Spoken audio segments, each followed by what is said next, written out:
For accurate measurements, a clothing measuring tape will be required, and for the subject to be barefoot. Measurement should be against the skin or over thin fitted clothing like a stretchy leotard.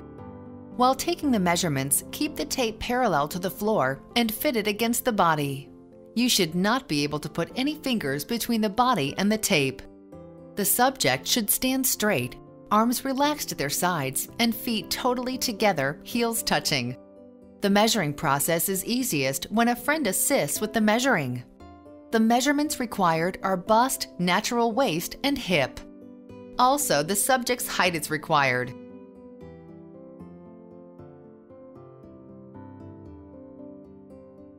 For the bust, find the fullest bust measurement by measuring across the center of the bust. Remember to keep the tape parallel to the floor so that this measurement includes the fullest part of your back.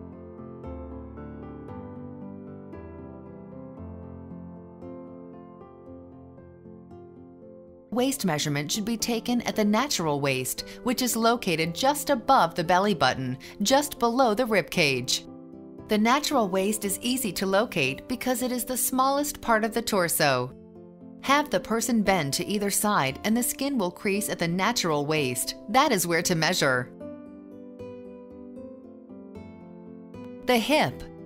The hip measurement needed is the fullest part of hips and rear end, not at your hip bones. Be sure feet are totally together and the tape is across the widest part of the hip area from side to side.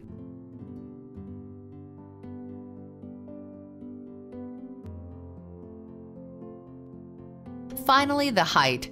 Measure your height wearing shoes with the same size heel as those that will be worn with the dress being purchased. Girls over 5 feet 7 inches, 67 inches, with shoes should add the optional extra length when purchasing a floor-length gown.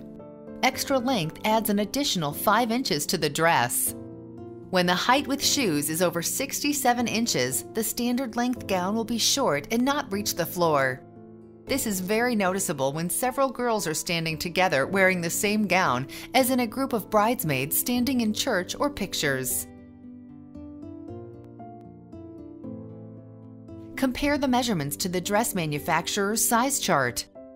This is very important since each manufacturer uses different dress sizing and the most do not match normal everyday ready-to-wear clothing. Most run smaller than everyday clothing, meaning you may have to purchase at least one size up from everyday clothes. When comparing actual sizes to the manufacturer's size chart, choose the size of your largest measurement. It is important to note dresses are manufactured to the measurements in the chart and are not custom-made to the customer's personal measurements. As a result, the dress will require alterations to fit properly. For illustration, let's say the dress being considered is fitted through the hips, like this one. Assume a person with pear-shaped body and measurements of bust 33 inches, waist 26 inches, hip 39 inches is purchasing. Based upon the measurements of the chart, the size that should be ordered is a size 8 due to the fact that the dress is fitted in the hips and the largest measure is the person's hip measurement. The measurement seen for each size is the starting measurement. In this example, the hip measurement is 39 inches, which is between the 8 and 10 size, so pick the 8. Sometimes selecting a size is difficult. Are you just a little over on a size measurement? Then go smaller. Closer to the larger size, select the larger size and take it in. The general rule is, it is better to go larger when in doubt, since making a dress larger is almost impossible when it is purchased too small. Don't worry, we can help. Just ask our friendly customer service professionals at Bridals by Lori.